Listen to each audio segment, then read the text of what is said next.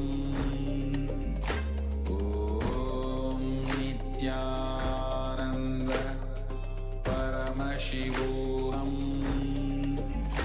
Om Nityananda Paramashivoham Om Nityananda Paramashivoham Om Nityananda Paramashivoham Om Nityananda Paramashivoham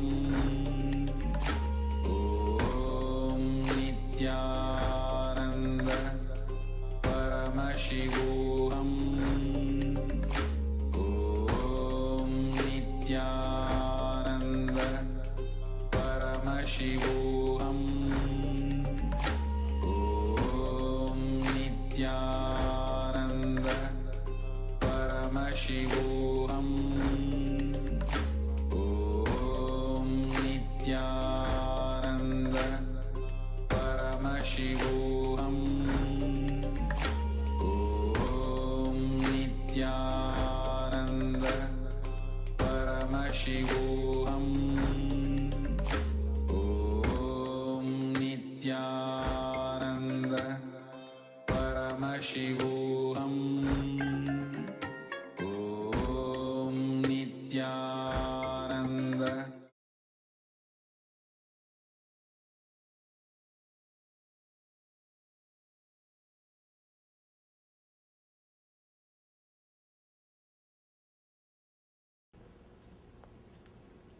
Life, your life, as and now, is nothing but future becoming past. Continuously, if your future is becoming past, that's what is time, that's what is time, life.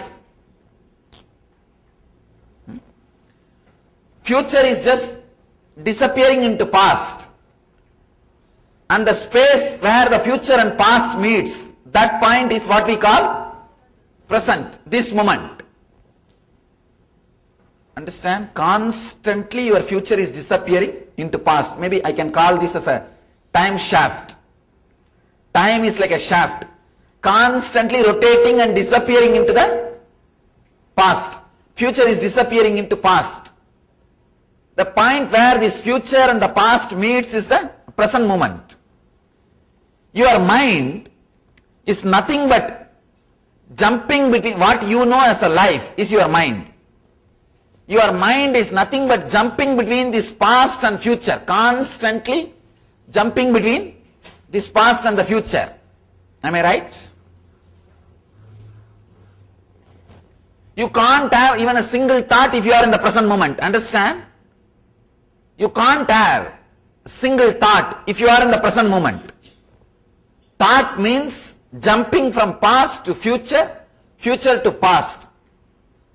Constant, your mind is actually not noun, it's a verb. It is not noun, it is a verb. It's a constantly jumping. It is jumping from here to there, here to there, here to there. How many times you jump from past to future and future to past, that many number of thoughts you are having every second. Constantly jumping from past to future, future to past. This is the way your mind works. For example, if you are 100 times jumping from past to future, past to future, past to future to past, 100 times if you are jumping per second, you have 100 thoughts per second.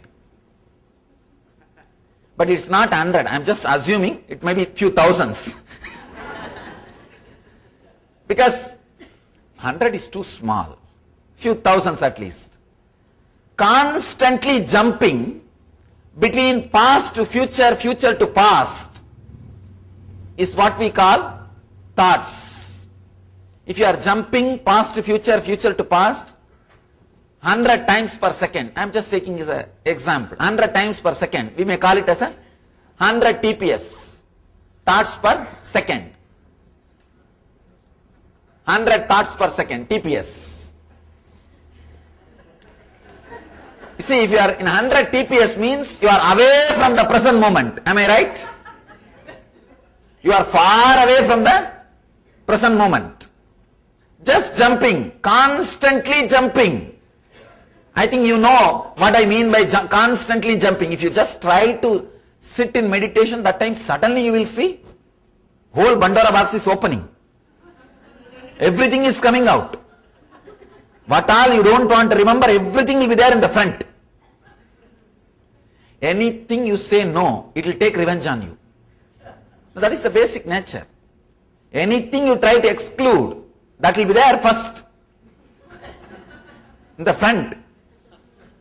So constantly if you are jumping between past and future, 100 times if you are jumping per second means 100 TPS. So you are completely away from the present moment. For example, sometimes if the TPS comes down, maybe 80 we call it, then you are little near to the present, because this is a present moment where the past, where the future and past meets is the present moment. You are little closer to present moment. If the thoughts per second comes down 60, you are little more closer to the present moment. If it can come down to 0 TPS, you are in present moment. Am I right? If it can come down to 0 TPS, you are in present moment. Coming down to the 0 TPS is all about spirituality. Spirituality is nothing but trying to zero you down. Just bringing you to the 0 TPS is all what we call meditation, spirituality, enlightenment, whatever you may call it. Inner science. Maybe the inner science is the right word. Science for inner transformation.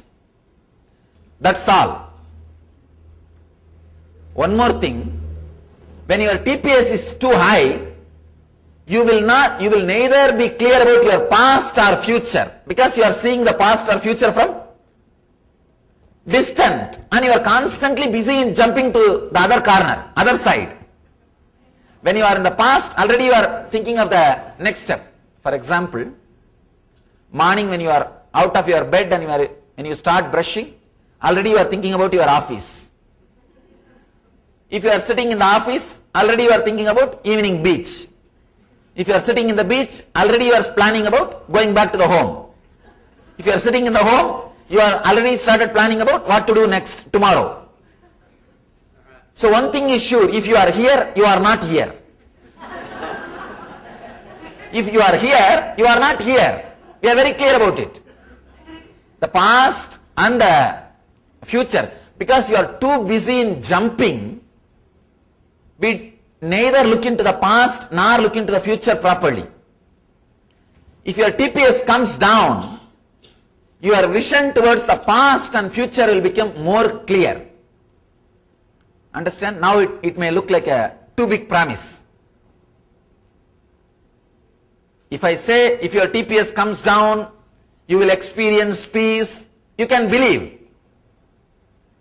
But I am making a statement. If your TPS comes down, you can see your future clearly. Now this looks to be a too big promise. Understand? From this point, you can see only this much, your past, and this much your future. In this point, 80 TPS, you can see little more. If your TPS comes down, you can see little more. In this point, you can see more. When I say, if your TPS, thoughts per second, comes down, you can see your past and future more clearly. It may look like a too big promise. When you try to bring this TPS down, when you come more and more close to the present moment, your idea about your past, even that will become clear. Understand? Now, you don't even know your past completely. You will remember only the incidents which are connected to your engrams, your samskaras, not everything about past. People tell me, Swamiji, we will understand our future. How do you say we will understand our past? Don't we know our past? No. You don't know your past as it happened. You know only as you want it. You remember your past only as you want, because you are not fully aware. You are constantly jumping between the past and future, past and future, past and future. One more thing, because you are constantly jumping, you reproduce the same old past into your future. It's like you have in one part some dirty thing, in another one part some good food or sweets or fruits. If some fly is flying between these two constantly, from this dirt to food, what will happen? Whole dirt will settle on the food. Same thing you are doing. When you jump between past and future, past and future, past and future, you reproduce your past into future. You just reproduce your past into future. Maybe you alter a little bit, that's all. See, when you sit in the home and worry, it is homework. When you sit in the office and worry, it is profession. When you sit in the beach and worry, it is vacation. That's all. You may just change the place, but the life is going to be same. Jumping between the past and future constantly, you will naturally reproduce the same past into future. People ask me, Swamiji, our future is open, or we have something like fate. If you are intelligent enough to interfere, your future is open. If you are not intelligent enough to make conscious decision and interfere, the same programmed CD will go on. It's like a CD player. You have put a CD and that will be constantly playing. If you are intelligent enough to handle it, you can do fast forward, rewind, or jump the track, or even switch it off. But if you are just keeping quiet, not intelligent enough, it will play the same way till it gets scratched and repeats the same line. The old gramophone records, if you see, sometimes it will not even go to the next line. Doing, doing, doing. So much. It went through the same way, it got scratched.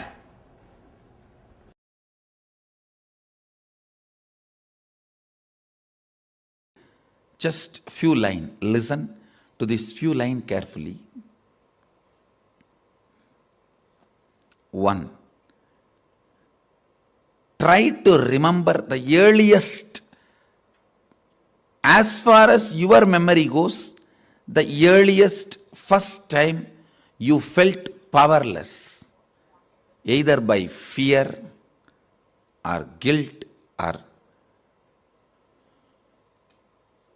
weakness. First time when you felt powerless. It can be as simple as your mother made you sit on the dining table, or you were playing in the rain and your mother slapped you and dragged you inside the room, or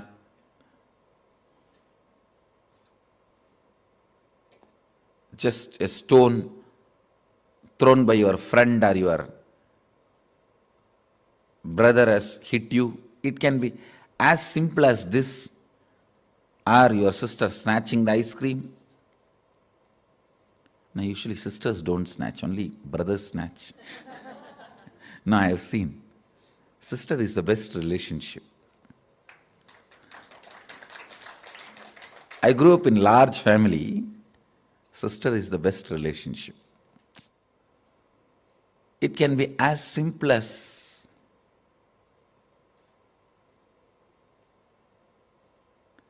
your mom gave one sweet extra to your younger brother.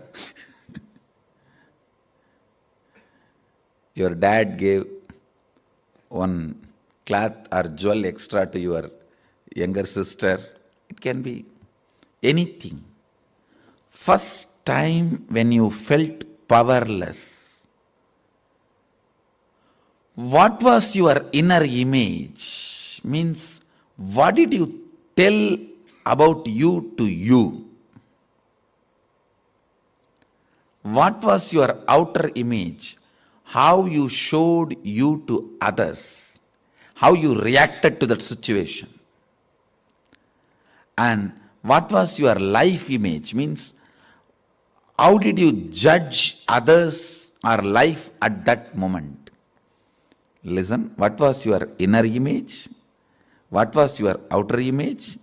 What was your life image at that moment? It is almost like a surgery. You have to now cut yourself and see. It's a surgery, literally, because now you will remember an incident which happened at the age of 8. When you try to find out, open that incident, suddenly you will remember something which happened at 6. When you cut and start remembering that incident, suddenly it will open up something which happened at the age of 3. Earliest memory, first time as far as you can remember, when you became powerless. Actually, you will be surprised, because I'm going to blow prana into you. It means awaken your pranic energy. You will remember the memories you never thought, you never imagined you will be able to remember. Actually, only now you will see directly what I can do to your mind. You will suddenly remember the deepest layers of your memory. You may even remember what happened during your birth, and even those scenes you may start seeing. Actually, I am going to blow prana into your navel center. You will be there only, I will be here only. I will be awakening you. See, the navel center, that means your umbilical cord connection with your mother. That is the zone stores earliest memories. And if that awakens, means Kundalini enters into that navel zone, suddenly you will see from your birth, when they cut that umbilical cord, from that you will start remembering the memories. There are 3-4 rules. Always root pattern will be formed before the age of 7. So the first incident you find will be before the age of 7. If it is after 7, you will have to dig out and you will find it. Always the incident will be before the age of 7. That's one. Second, all major sufferings, whether it is physical or mental, you go through in the life will be connected to that root pattern. It is the root pattern responsible for serious physical or mental sufferings you go through. It starts only from there.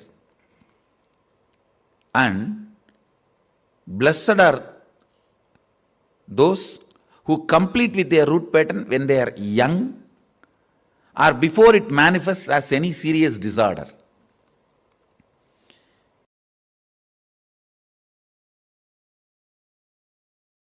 You.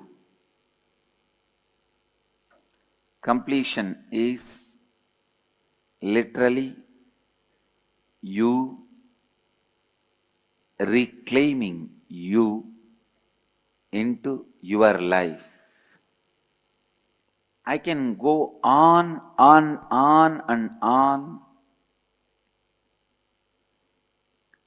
I tell you, the only gap between you and the Vedic tradition, you see, in the Vedic tradition we tell like this hundreds of stories where Mahadeva himself came and gave a witness. He himself came and taught lessons. In Vedic tradition, we tell so many stories.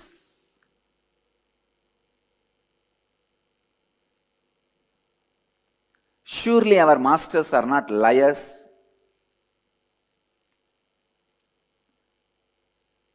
And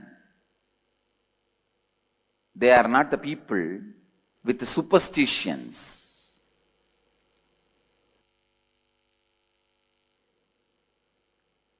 Surely our masters are the people very logical, scientific, never spreading superstitious things.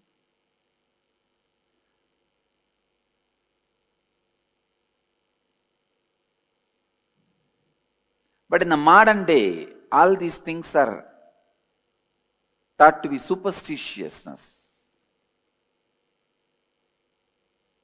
Why there is so much gap? See, in the Vedic tradition, if somebody curses, it happens. An ordinary housewife, Savitri, is able to stop the sun.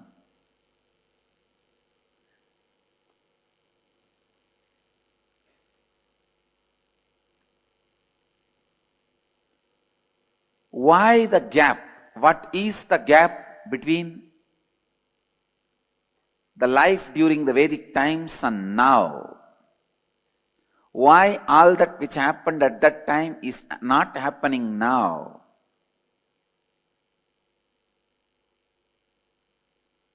Jnanasambandar gave life to the dead just like that. Why? It is literally impossible now. I tell you, the only gap, why it was happening at that time, why it is not happening now, the answer is incompletions. It is incompletions.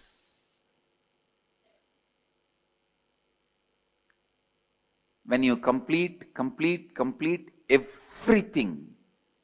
everything what you read in the Vedic tradition becomes reality, can be reality. I tell you, completion is the bridge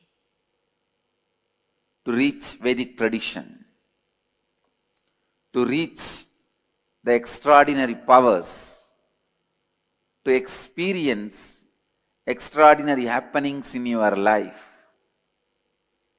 Completion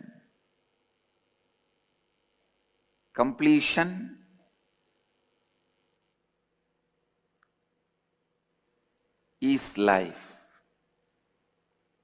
In every level, I can give you the whole list. The only difference between you and Ramanuja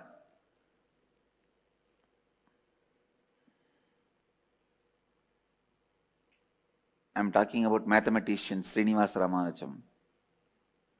The only difference between you and him is level of completion. The only difference between you and Adi Shankara, level of completion. The only difference between you and Dhrinyana Sambandar, level of completion.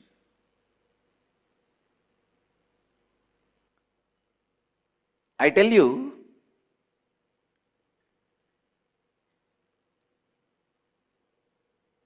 with the completion,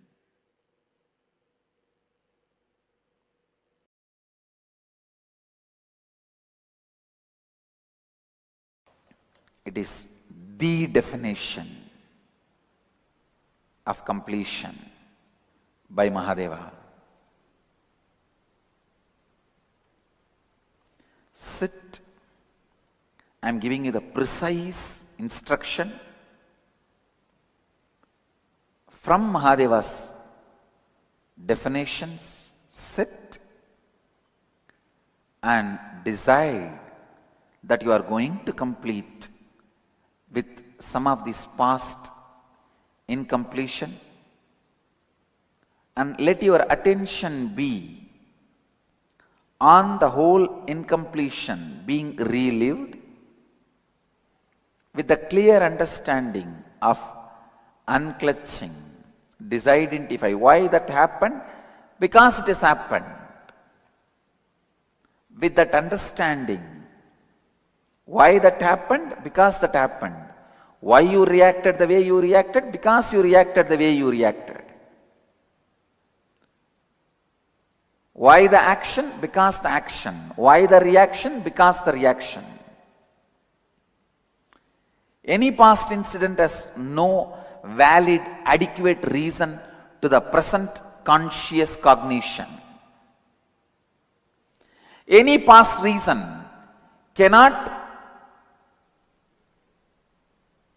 be adequate for the present cognition.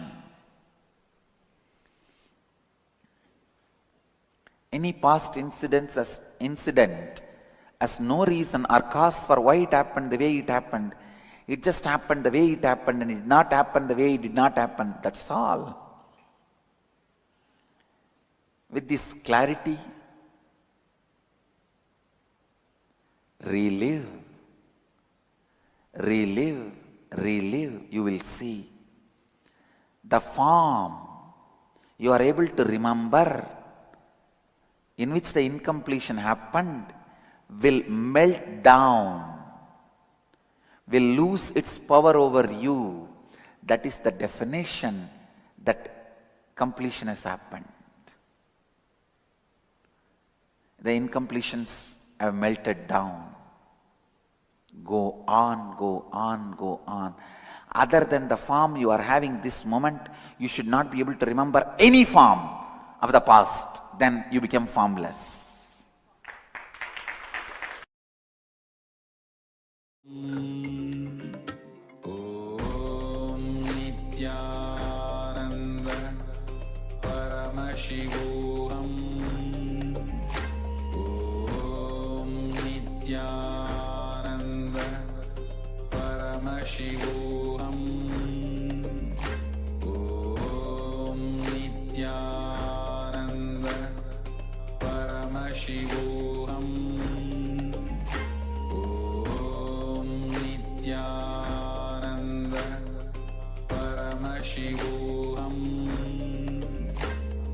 Om Nityananda Paramashivoham. Om Nityananda Paramashivoham. Om Nityananda Paramashivoham. Om Nityananda Paramashivoham. Om Nityananda Paramashivoham. Om Nityananda Paramashivoham. Om Nityananda Paramashivoham. Om Nityananda Paramashivoham. Om Nityananda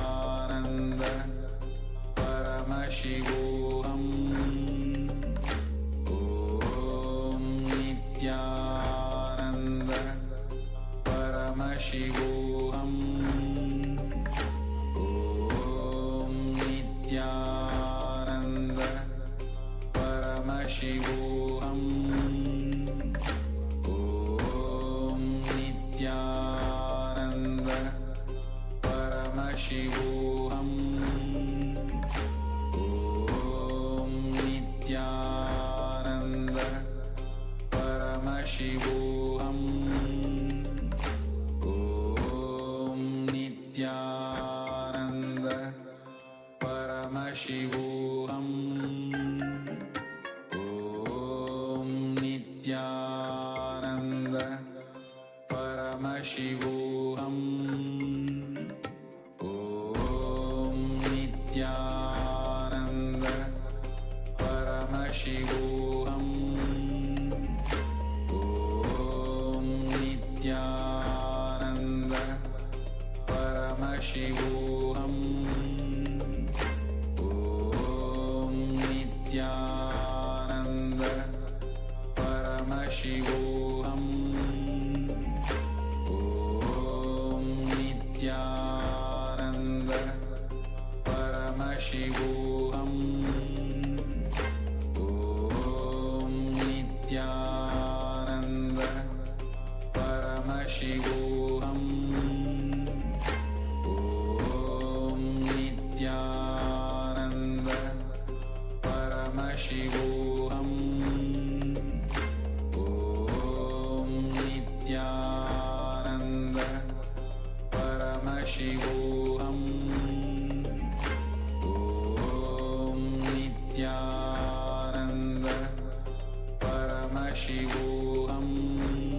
Paramashivoham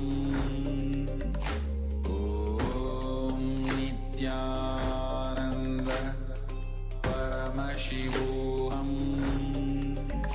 Om.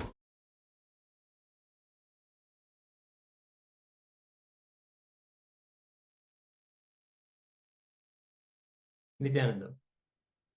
So we're now going to enter into the knowledge about what is Kalpataru. Here we'll begin with a small story.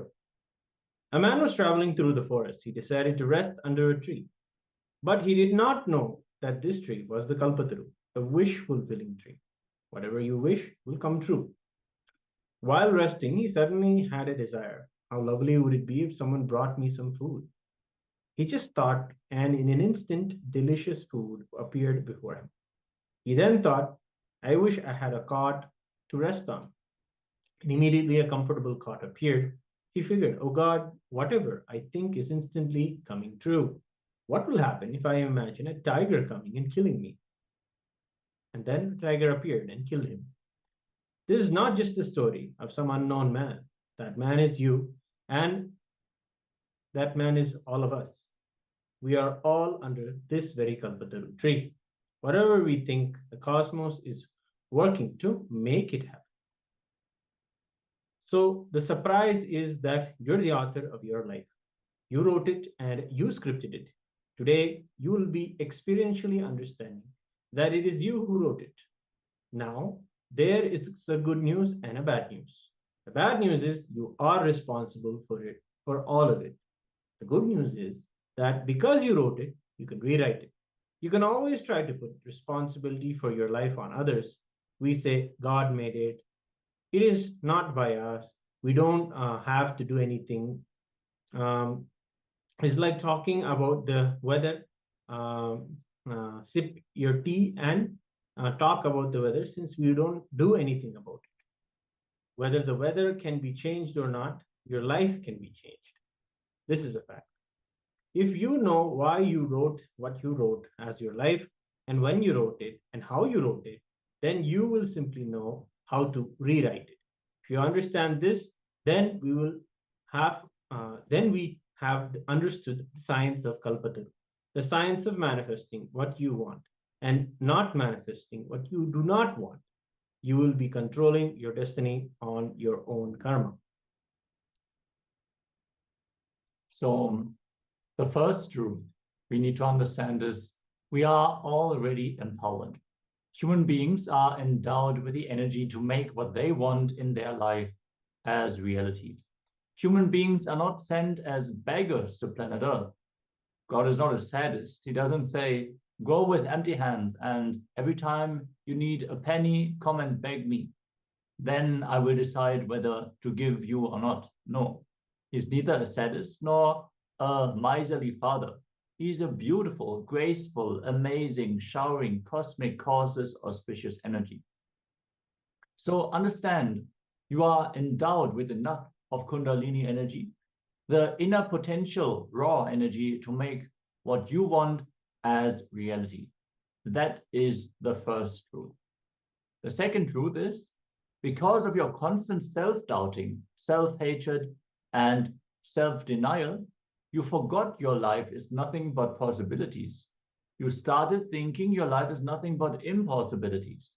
You are alive because breathing is possible. You are alive because digestion is possible. You are alive because many things are possible. Understand, life is possibility. It is not impossibility.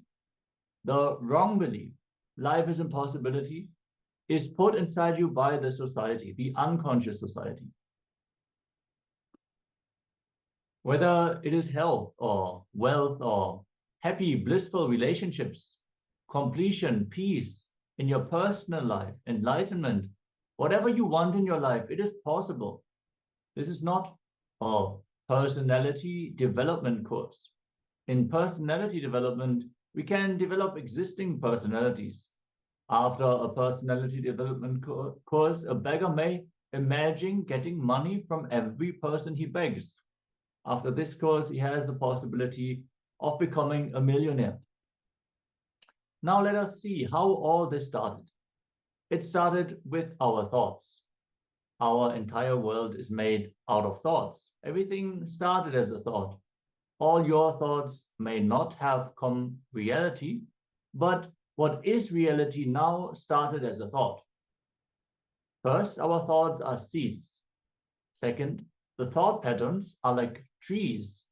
And third, the reality we experience is the fruit that the tree is bearing. So, as we sow, we shall reap. Whatever we put in as thoughts, what thought patterns they grow into, they are bound to determine the fruits. Make thoughts into reality. Some thoughts and thought patterns are conscious, others are unconscious. There are so many thoughts. Don't respect seed and their possibility of seed. Just because all seeds don't become trees, we should not ignore the seeds. We will see how that what started as a very small seed can grow into a very powerful tree. The Kalpataru process is nothing but a way to initiate you to harness the power of your reality by making you harness the power of your words, your thoughts, the power of your actions, and the power of your very life. So you need to know the truth. Should know the ancient secret that produced the greatest leaders in every field. The most ancient secret, the secret of all secrets, and which has produced every leader in every field. Still, it is kept a secret, transferred only from guru to disciple in the world's oldest ancient civilization, the spiritual tradition. And Swamiji has shared the secret to the world. Supreme Pontiff of Hinduism is sharing the science of awakening the inner potential energy, the Kundalini energy, and how to direct it outside to create what you want as reality. This science was available with the ancient Vedic civilization. It was transmitted from guru to disciple. It's called the Karna Parampara. Just by listening, never by writing, just by listening, the science was transmitted. It was never printed. This was a science, and it is called as the Rajavidya, Rajaguhya, the royal knowledge and the royal secret. Carrying the space of possibility in your heart is Kalpataru. There is a big difference between every action you take in the idea of impossibility and the idea of possibility. If an action brings you tiredness and boredom, you already have a belief of impossibility. The subtle impossibility is already developed in you. When you are carrying possibility and acting, every action brings more and more joy and excitement. You will grow younger and younger. Your face will become more graceful, more younger and more beautiful. The ability to build the possibility inside you is tapas. Not allowing impossibility in you, re-ejecting impossibility is renunciation. Building the biomemory of possibility is tapas, penance, and initiating you into the level of your biomemory with the energy of possibility is Kalpataru. Let us now listen to a video with the Supreme Pontiff of Hinduism, where he explains how to manifest the reality as you want. Requesting everyone to please be in a space of listening with your head, neck, and spine in a straight line. Also requesting all the participants to please be on camera throughout the program. This is one of Kailasa's security measures. Let us now dive right into the satsang with the Supreme Pontiff of Hinduism.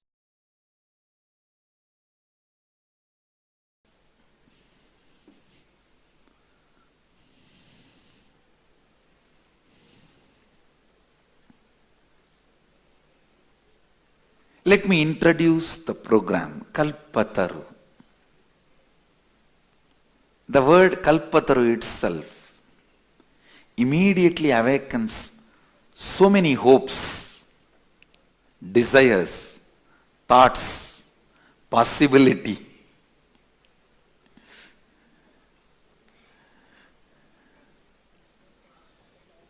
Kalpataru, manifest your reality. That is what exactly is the title of the program. That's the purpose I called all of you. First, I wanted to make a clear statement to all of you. When I say manifest your reality, I mean it. Please understand.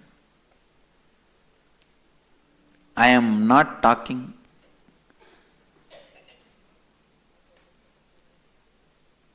about some may not happen or superstitious things. No. I am very clear. It is a science. It is a science. Please understand. I am not talking something superstitious. I am talking something which is a science. When I say manifest your reality, I mean it. Please understand. Whatever you think may not become reality, but whatever has become reality started in you as a thought. Please understand. Please listen. All the thoughts you started may not end as reality, but all the reality you experience started in you as a thought. How many of you understand this? Please raise your hand. That's all. Now, we need to look into why some thoughts become reality, why some don't become reality. Why some thoughts become reality, why some thoughts don't become reality. How to make what we want as reality. It is a straightforward science. It's a very clear, straightforward science. It is not superstitiousness. All of you need to know, many of the great truths related to inner science, especially expressed in our Sanatana Hindu Dharma, they have been abused so much. Unfortunately, even you all stopped using it and started. Doubting is not wrong. You started challenging it just to establish that they cannot work. I only request you to get down from that space. Doubting is perfectly all right. I can help you. I am here to clear your doubts, help you to evolve, support. The moment I have given a publicity, Kalpataru, manifest your reality. I am responsible for what I am uttering. Now, the thought which you want to manifest as reality, I am responsible. Please understand, I am responsible. I am very clear about what I am talking to you.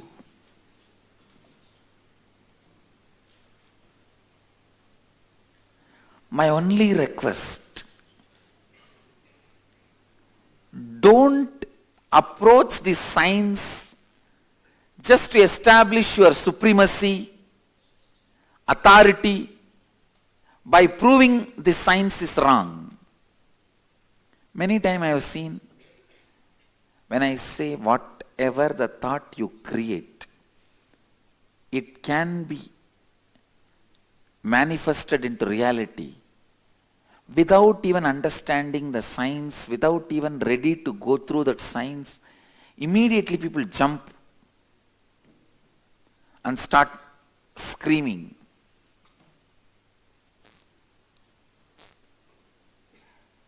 start screaming, saying that, what do you mean?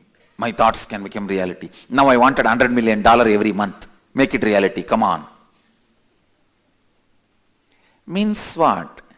He just wants to prove the science is wrong.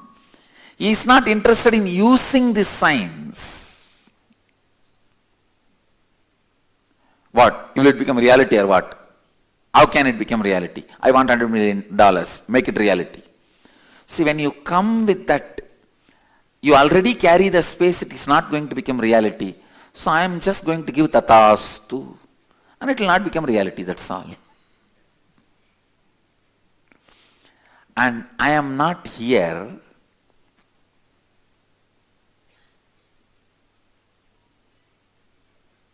throwing any challenge, trying to establish my supremacy over you, because I am not here to throw a challenge or establish my supremacy over you. I am not going to accept your challenge or you trying to establish your supremacy over me. Please understand, I am a non-violent person. Neither I will be violent nor I will allow you to be violent. That is a simple truth. I am here to educate you. Whoever wants, you can use this science. And I tell you, this science is 100% foolproof, time-tested intelligence. It's a straight science. Don't approach it to prove it wrong. When you are approaching it to prove it wrong, you are asking that as a boon. Swamiji, please, I want to prove the science as wrong. Then I will say tathastu. In your life it will be proven wrong.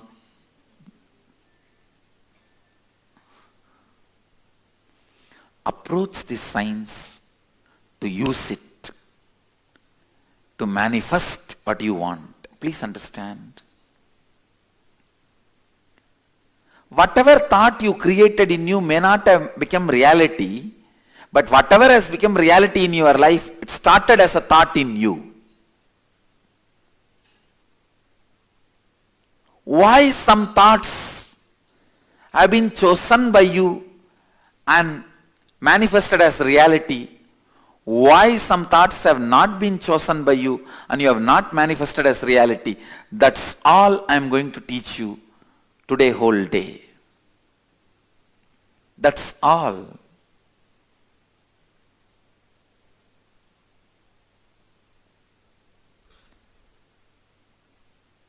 Some basic truths, whether you accept or not, understand or not, realize or not, you have more power and energy than what you believe as you. You have more power and energy than what you believe as you. Please listen. Then later on you can take the notes. Listen. See, the science which I am teaching is so simple, straightforward.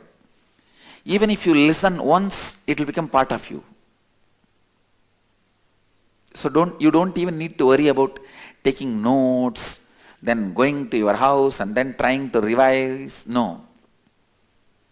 It's a simple, straightforward science. Whether you understand or not, accept or not, realize or not, you have more power than you can imagine. You have tremendous potential energy inside you, which you have not realized or made it into reality. You are a seed waiting to become reality. You have not already realized your potential. Man basically is a seed waiting to become reality. You have tremendous inner potential energy. Your potential energy, your possibility, what you can. That possibility the potential energy which is lying inside you, which is there inside you, that energy is what I call Kundalini Shakti. Please listen. This Kalpataru science is neither difficult nor easy. It's a technique. It is neither a difficult science nor just an easy art. No. It is a technique. So you need to provide intense listening. I need your listening. Only if I have your listening, I can cause what you want as reality. I can help you to manifest your reality.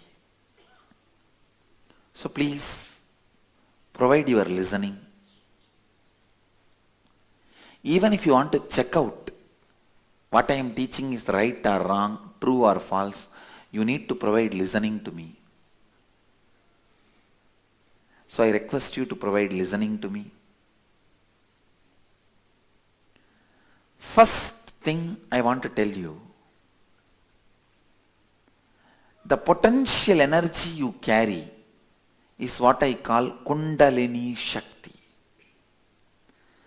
Whenever your Kundalini Shakti associates itself with certain thought, you make the thought into reality.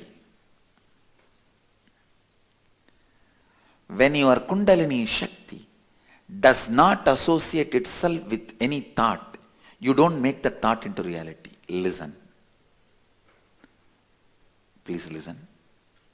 Whenever your Kundalini Shakti associates itself to a thought, you make the thought into reality.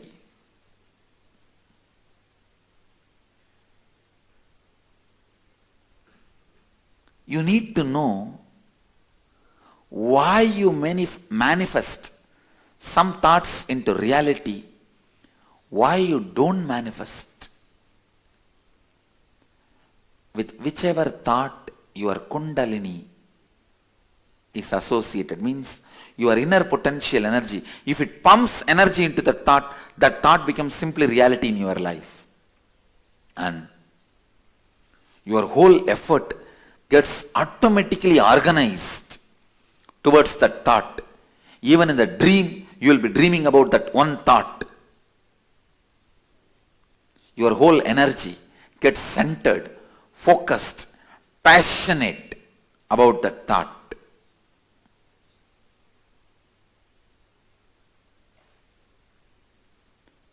All I am going to do today is just help you to understand this science, how to infuse Kundalini Shakti into one thought you want to cause as reality, you want to manifest as reality. Please understand, I am going to help you to give a boon to yourself. You are going to give one boon to yourself. You are going to manifest one reality for yourself.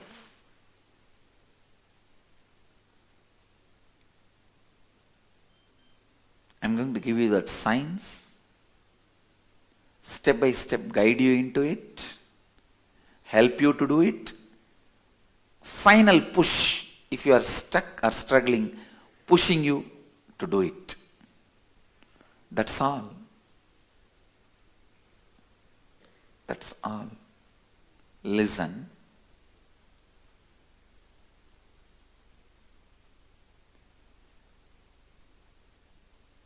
The thoughts, when it raises in you, if it is not killed by your self-doubt, self-hatred,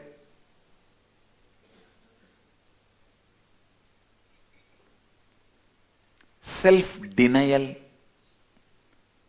that thought can become reality. That thought can be manifested as reality.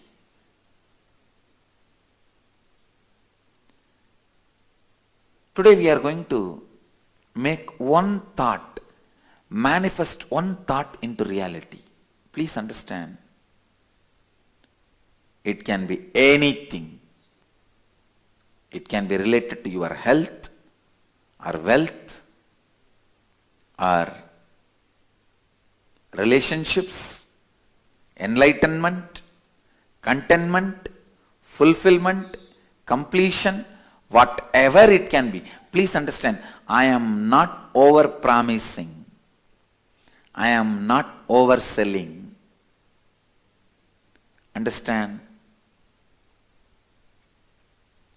Whenever I start a program, people always feel I am overselling. Whenever I end the program, people always feel I undersold.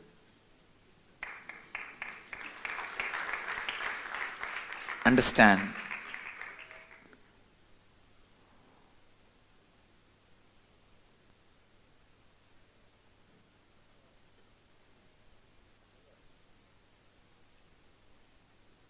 Whatever you want, it can be. Any one thought, today I'll teach you the science of manifesting that into reality.